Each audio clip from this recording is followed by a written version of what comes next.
እስኪ ሁላችሁም ይሄንን አስገራሚ ፎቶ ተመልከቱት። ክብር ለመላው ኢትዮጵያውያንና ኤርትራውያን። በ3 ቀናት ውስጥ ብቻ $68,000 ተሰብስቧል። በቅርቡ በድንገተኛ ህልፈት የተለየን ተወዳጁ አርቲስትና ጋዜጠኛ ነጻነት ወርቅነህ ነፂ በህይወት ዘመኑ የዘራው ፍቅር ዛሬ ለቤተሰቦቹ ታላቅ የድጋፍ የትና የት በሰምና ወርቅ የተሳለ የጽናት ምስል ስሟ የትና የት ኑሮዋም የትና የት በኢትዮጵያ የቃል ግጥም ውስጥ የትና የት ማለት የሰማይና የምድርን ያህል መራራቅን ይገልጻል። የጀግናው የሻለቃ አሊ በርኬ ልጅ የትና የት አሊ በርኬ ህይወትም የዚህ ስም ትርጓሜ ሆና አርፋለች። እንዳለ በቤቱ ሽብሩልሽ ሰራዋን እኮ ከየት ያመጣ ነው ብሩን ሴቱ ላ ጦርነቱ በቃ ፖለቲከኞች ተጨባበጡ። የሴት ቀሚስና ሂል ጫማ ወይም ደግሞ ተረከዙ ከፍ ያለ ጫማ የሴት በማድረግ እንዲህ በየቸርች ውስጥ እየሰበከ ያለው ይሄ ግለሰብ እጅግ በጣም መነጋገሪያ ሆኗል። ሰላም የተከበራችሁና የተወደዳችሁ የቻናሌ ቤተሰቦች ኢትዮጵያውያን ኤርትራውያን እህት ወንድሞቼ በአገር ውስጥም በውጭም ያላችሁ በቅድሚያ እንደተለመደው የከበረ ሰላምታዬን ያቀርብኩ ዛሬም ከአዲስና አነጋጋሪ ቪዲዮዎች ጋር ተመልሼ መጥቻለሁ። እንደተለመደው ቪዲዮውን ላይክ በማድረግ እንዲሁም ለቻናሉ አዲስ የሆናችሁ የዚህ ቻናል ቤተሰብ ያልሆናችሁ ቻናሉን ሰብስክራይብ በማድረግ እነዚህ ቻናል ቤተሰብ በመሆን እንዲሁም ቪዲዮዎቹ ላይ ያላችሁን ማንኛውም ሐሳብ አስተያየት ወንድማዊ እህታዊ ምክራችሁን ኮሜንት ሴክሽን ላይ በነጻነት በማጋራት ነገ ጥሩ የተሻሉ ማራኪ ስራዎችን ይዤ እንድመጣ አበረታቱኝ። ወደ ቪዲዮዎቹ ላይክ አድርጉ፣ ሼር አድርጉ። ለማንኛውም ክብር ለመላው ኢትዮጵያውያንና ኤርትራውያን። በ3 ቀናት ውስጥ ብቻ $68,000 ተሰብስቧል። በቅርቡ በድንገተኛ ህልፈት የተለየን ተወዳጁ አርቲስትና ጋዜጠኛ ነጻነት ወርቅነህ ነፂ በህይወት ዘመኑ የዘራው ፍቅር ዛሬ ለቤተሰቦቹ ታላቅ የድጋፍ ማዕበል ሆኖ እየተመለሰ ይገኛል። የአርቲስቱን ባለቤትና 3 ህፃናት ልጆች ለመርዳት የተጀመረው ዓለም አቀፍ የገንዘብ ማሰባሰቢያ ዘመቻ በኢትዮጵያውያንና ኤርትራውያን ዘንድ ከፍተኛ መነቃቃትን ፈጥሯል። የታለመው ገቢ $100,000 ሲሆን በ3 ቀናት ውስጥ የተሰበሰበው $68,000 ሆኗል። የእቅዱ 68 በመቶም ተሰብስቧል። የድጋፍ ጥሪው በቀረበ በመጀመሪያዎቹ ጥቂት ሰዓታት ውስጥ $33,000 የተሰበሰበ ሲሆን በሁለተኛው ቀን ደግሞ ቁጥሩ ወደ $57,000 አድጓል።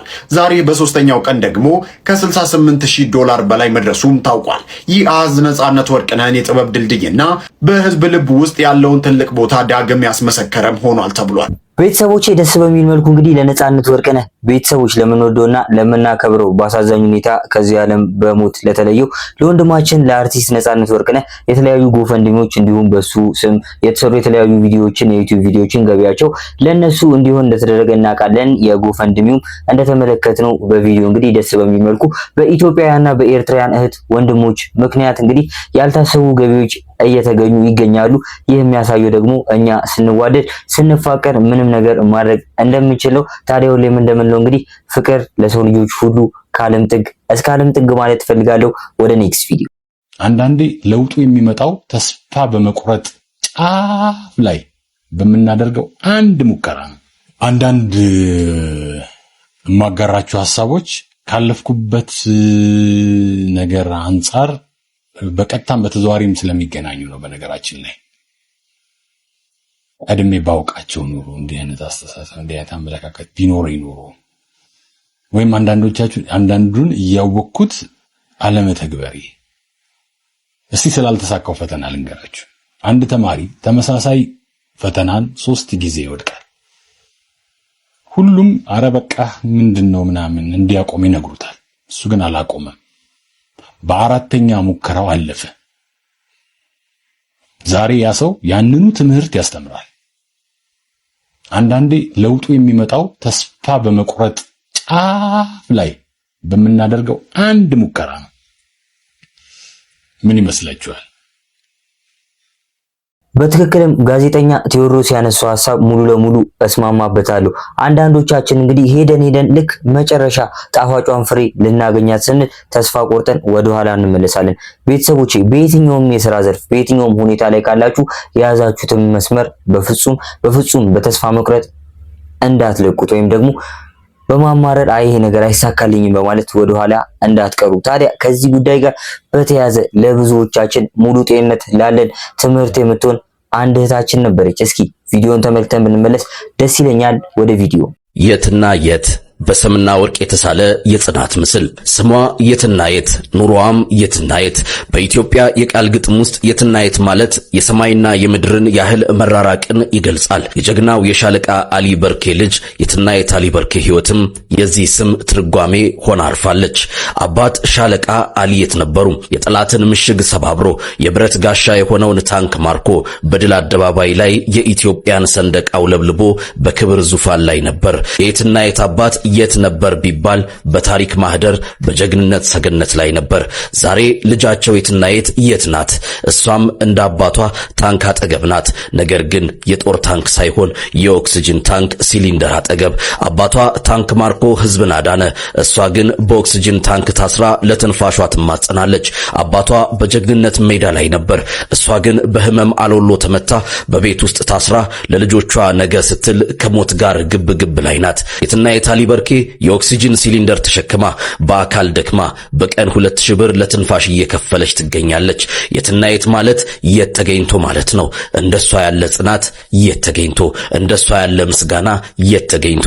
አካሏ መሬት ላይ ቢሆንም መንፈሷ ግን እግዚአብሔር ቀን አለው በሚል ተስፋ አባቷ ካረገበት የጀግንነት ሰማይ በላይ ከፍ ብሎ ይታያል።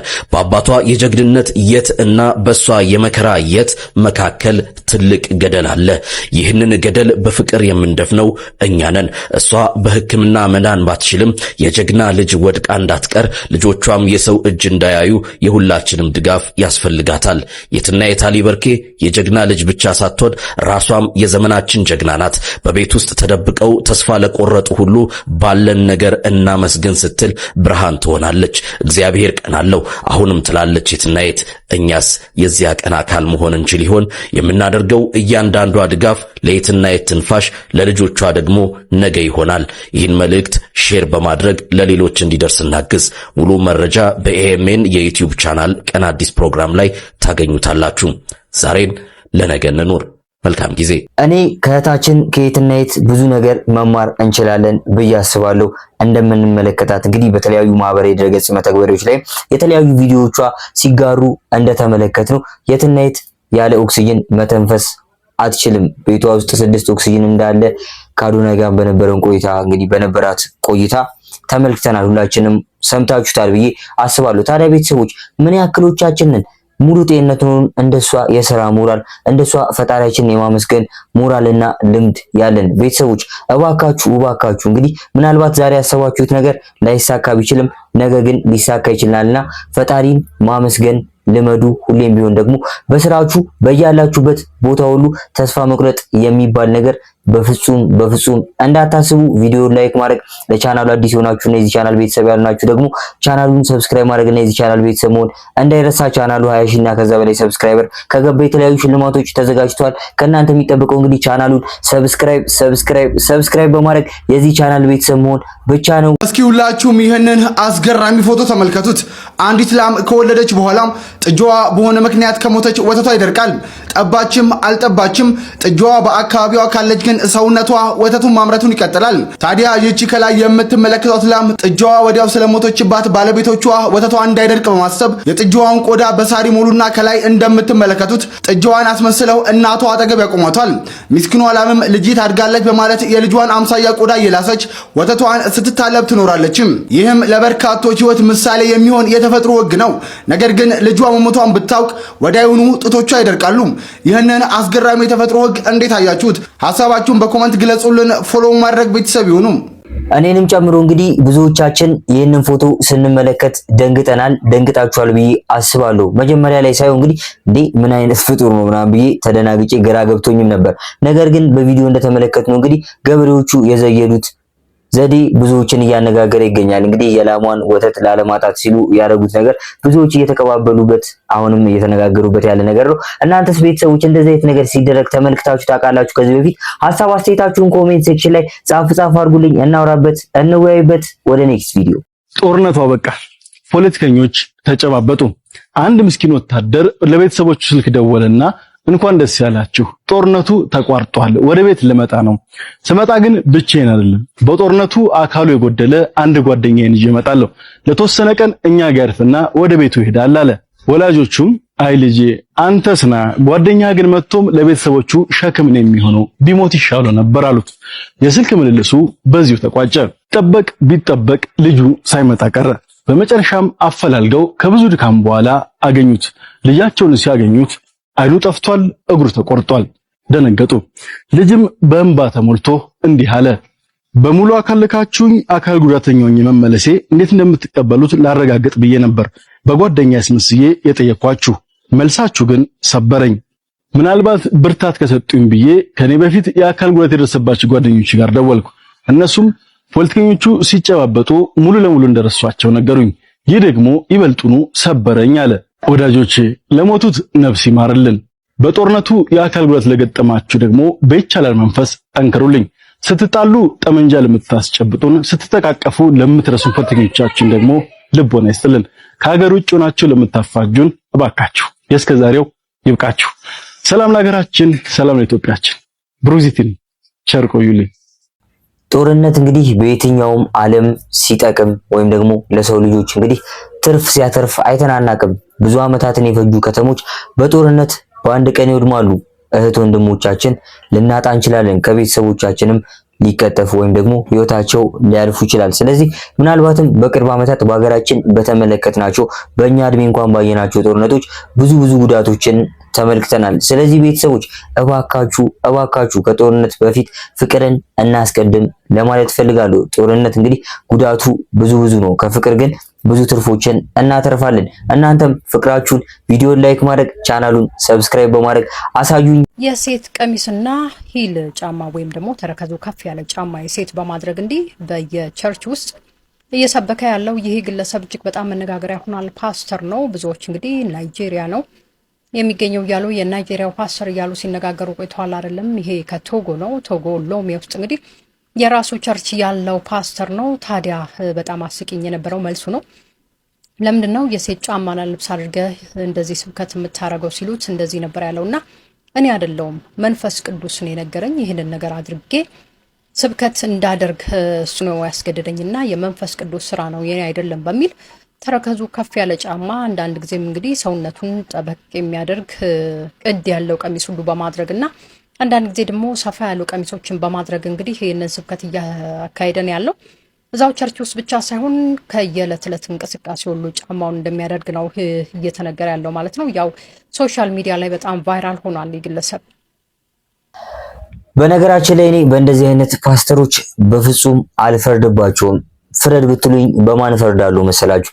እነሱን ተከትለው እንግዲህ የእነሱን መንገድ የሚከተሉ ሰዎች ላይ መፍረዱ ይቀላል ብዬ አስባለሁ። ምክንያቱም እንግዲህ የሃይማኖት አባት ሆኑ አብዛኞቹ እንግዲህ የቤተ እምነቶች የሚያስተምሩትን አስተምሮ እናውቀዋለን። ከላይም ቢሆን እንግዲህ ከራሳችን እምነት ቀጥሎ ማለት ነው። ታዲያ የትኛው ቤተ እምነት ነው ወንድ ልጅ የሴትን ልጅ ልብስ ይልበስ የሚለው? ይሄንን ሐሳብ እንግዲህ ለእናንተ እንደ ጥያቄ ተውኩላችሁ።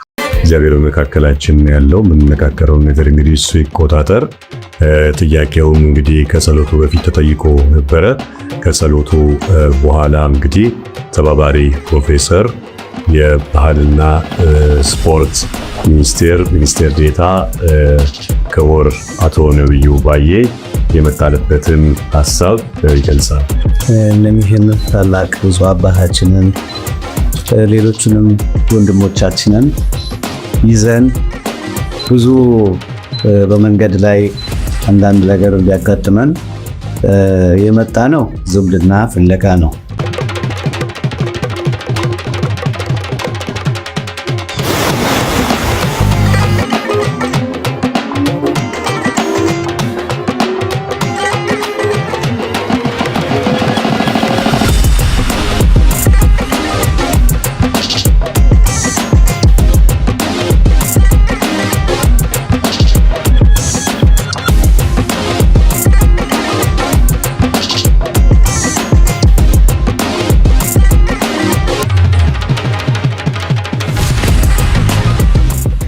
ማርታ ጎይቶም ልትሞሸር ነው። ሙሽራውስ ማን ይሆን? ተወዳጇ ተዋናይት ሄለን በድሉን እስከ ህይወት ማጣት ሊያደርስ የነበረው ጉዳይ ምንድነው? ዝርዝሩን እንነግራችኋለን። የዳግማዊ ፀሐይን የክስ ጉዳይ ፍርድ ቤቱ ውሳኔ ሰጠ። ፍርድ ቤቱ የሰጠው ውሳኔ ምንድነው?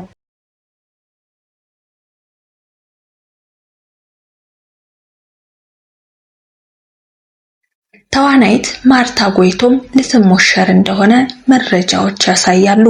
ማርቲ ወደ ትወና ዓለም የተቀላቀለችው በአብነት አጎናፍር ሙዚቃ ክሊፕ ላይ ሞዴል ሆና በሰራችበት ወቅት ከአንድ ዳይሬክተር አይን ውስጥ ልትገባ የቻለችው ከሰው ጋር ያስተዋወቃትና ወደ ትወናው ዓለም እንድትገባ በር የከፈተላት ይህ ሙዚክ ቪዲዮ እንደሆነ ተናግራለች። ድንቅ ብቃቷን ያሳየችን ማርቲ የሆነ ጊዜ ላይ ከሚዲያ ጠፋ ብላም ነበር። መጥፋቷን ተከትሎ እጅግ በጣም የወፈረችበት ምስል ወጣ። በዚህም ታዲያ ማርታ ጎይቶም ከፊልሙ ዓለም የጠፋችው ወፍራ ነው ወልዳ ነው የሚሉ የተለያዩ ሀሜቶች በተለያዩ የሶሻል ሚዲያዎች ሲናፈሱ ከርመዋል። ሆኖም ግን ማርታ የነበራት እውነት ሌላ ነው። እጅግ በጣም ታማ እንደነበርና ትሞቻለሽም ተብላ በፈጣሪ ታምር ድጋሚ ሌላ ህይወት እድል እንደተሰጣትና የሰውነቷ የመወፈር ምክንያትም ለህመሟ የሚሆን ተወስድ የነበረው መርፌ እንደሆነ በአምለሰት ሙጬ ዩቲዩብ ቻናል ላይ ስትናገር ተደምጣለች። በውፍረቷም በጣም ከመሸማቀቋ የተነሳ በሰዎች ዘንድ የነበረው እይታና ምላሽ ያስጨንቃት እንደነበር፣ ይህንንም ፍራቻ ከቤቷ እንደማትወጣ አይደለም ከቤቷ ካልጋ ክፍሏ እንኳን እንደማትወጣ መብላትና መተኛት ተለት ድርጊቷ ይሄ እንደነበር ተናግራለች። ምናልባት እጅግ በጣም አንገብጋቢ ጉዳይ ካጋጠማትና ከቤቷ ከወጣች ሰው ሁሉ እንዳያውቃትና እንዳያያት ስትል ፊቷን ሸፍና እንደምትወጣም አክላ ተናግራለች። ከዛም ግን በተለያዩ ጥረቶች ከዚህ ስሜት በመውጣት በመጨረሻም ወደ ራሷ ተመልሳለች። ማርታ ጎይቶም ከዛ ሁሉ ፈተና ወጥታ አሁን ልትሞሸር እንደሆነ ታወቀ።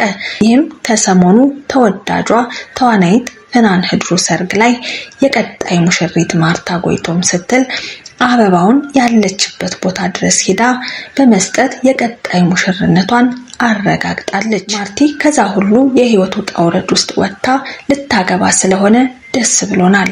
እንኳን ደስ ያለሽ እንላለን። እድለኛ የሆነውን ሙሽራ መረጃውን አጠናክረን ማን እንደሆነ የምንነግራችሁ ይሆናል።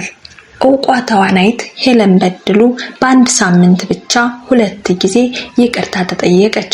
ዛሀበሻ እንደዘገበው በኢትዮጵያ ውስጥ እንደ ሄለን በድሉ በሐሰተኛ መረጃዎችና ዜናዎች ጭምር እሷና ቤተሰቦቿን ጨምሮ ችግር ውስጥ የገባ ሰው የለም ሲል ተናግሯል።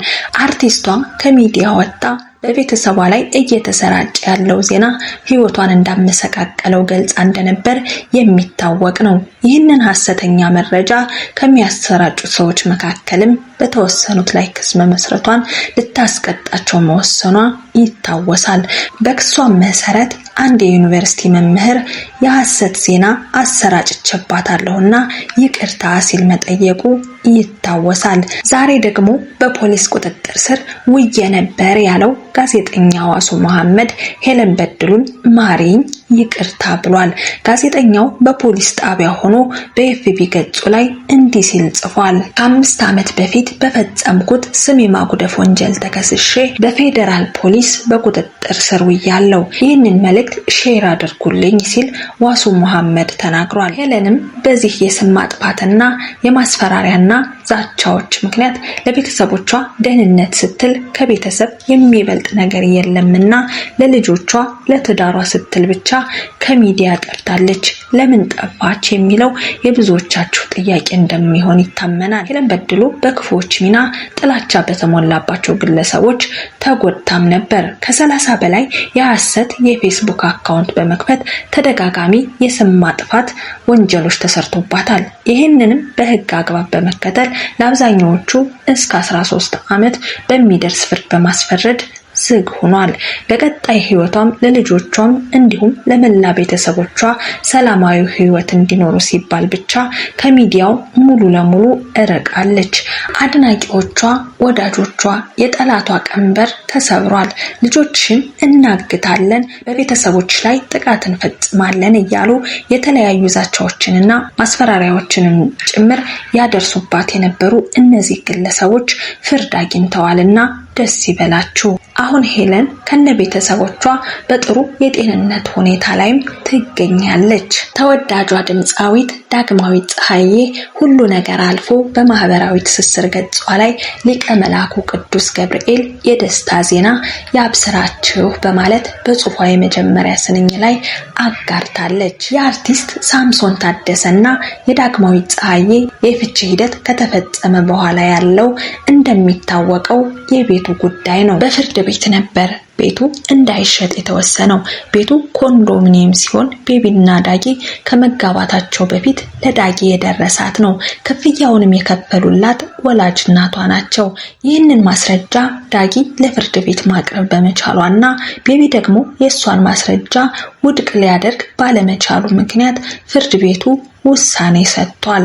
ዳጊ እንዳለችው ቤቱ የልጆቼና የልጅ ልጆቼ ቅርስ ነው፣ አይሸጥም፣ አይለወጥም ብላለች። ምንም አይነት ነገር ቢፈጠር እናም ደግሞ ለዳጊ የቤቱን ክፍያ የከፈሉት የዳጊ እናት እንደሆኑ እያወቀ እሱ ምንም አይነት አስተዋጽኦ ያላደረገበትን ንብረት ገና ለገና በዳጊ ስም ነው ያለውና እሷን በምን ላግኛት ወይም ልበቀላት በሚል መልኩ እንደውም የራሱ ንብረት እንኳን ቢሆን የልጆቼ ሀብት ነው፣ ልጆቼ ይኑሩበት፣ ይደጉበት፣ ይቀመጡበት ብሎ መተው ሲገባው የልጆቹን መጠለያ ማረፊያ ለመንጠቅ መነሳቱ ወይም መሞከሩ የማይጠበቅ ድርጊት ነው።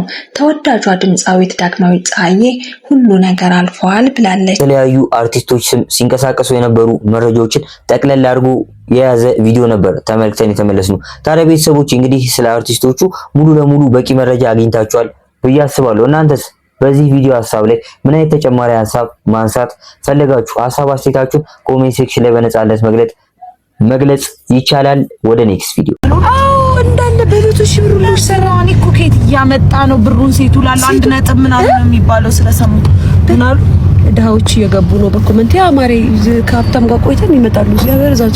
እዛው ስንበላ እንገናኝ እሺ ከእናንተ ጋር። አሁን የሀብታም ወሬ ነው ማውራት ያለብን እናንተ። እኔ እኮ እንደገረመኝ ታውቃላችሁ፣ ሰው ማለት ነው ሰው እንትን ነው። ምክንያቱም እንዴት ነው ቱርኪ ደግሞ በዚህ ሁሉ ምክንያቱም ሲሄዱ ትሰማላችሁ። በዛ ላይ ደግሞ እንደምታውቁት ስቶሪ ምናምን ያበዛሉ ከሄዱ እዛ ቫኬሽን ታይም ምናምን ከወጡ እዚህ በቤቱ ሺህ ብር ነው አሉ የሚሰሩት። ጓደኛ ጋይስ ምን ትላላችሁ? ሊያሾ ያነሳችሁን ሀሳብ እንግዲህ በተደጋጋሚ በከተማችን እየሰማኑ እንገኛለን። ቤተሰቦች እናንተስ በዚህ ጉዳይ ምን ታስባላችሁ? ምንስ ታውቃላችሁ? ለዛሬ ይዤላችሁ የመጣኋቸው ቪዲዮዎች እነዚህ ይመስሉ ነበር። ቪዲዮቹን እንደወደዳችኋቸው አልጠራጠርም። ቪዲዮ ላይክ ማድረግ እንዲሁም ለቻናሉ አዲስ የሆናችሁና የዚህ ቻናል ቤተሰብ ያልሆናችሁ ቻናሉን ሰብስክራይብ በማድረግ የዚህ ቻናል ቤተሰብ መሆን እንዳትረሱ። እንደነገርኳችሁ ቪዲዮ ማለት ቻናሌ 20 ሺና ከዛ በላይ ሰብስክራይበር ካገኘ የተለያዩ ሽልማቶች ተዘጋጅተዋል። ታዲያ ከእናንተ የሚጠበቀው አሁንም ለቻናሉ አዲስ ሆናችሁ የዚህ ቻናል ቤተሰብ በመሆን ቻናሉን ሰብስክራይብ ማድረግ ብቻ ነው። ቪዲዮዎቹ ላይ ያላችሁን ማንኛውም ሐሳብ፣ አስተያየት፣ ወንድማዊ እህታዊ ምክራችሁን ይሄኛውን ነገር ብታስተካክሉ የምትሉትን ማንኛውም ሐሳብ እቀበላለሁ። ምክንያቱም ነገ ጥሩ የተሻሉና ማራኪ ስራዎችን ይዤ እንድመጣ ለራሴ ስለሚያግዙኝ ማለት ነው። በቀጣይ እንግዲህ ባሪፍ ቪዲዮዎች እስከምንገናኝ እስካሁን ለነበረን ቆይታ እጅግ አመሰግናለሁ። ይመቻችሁ።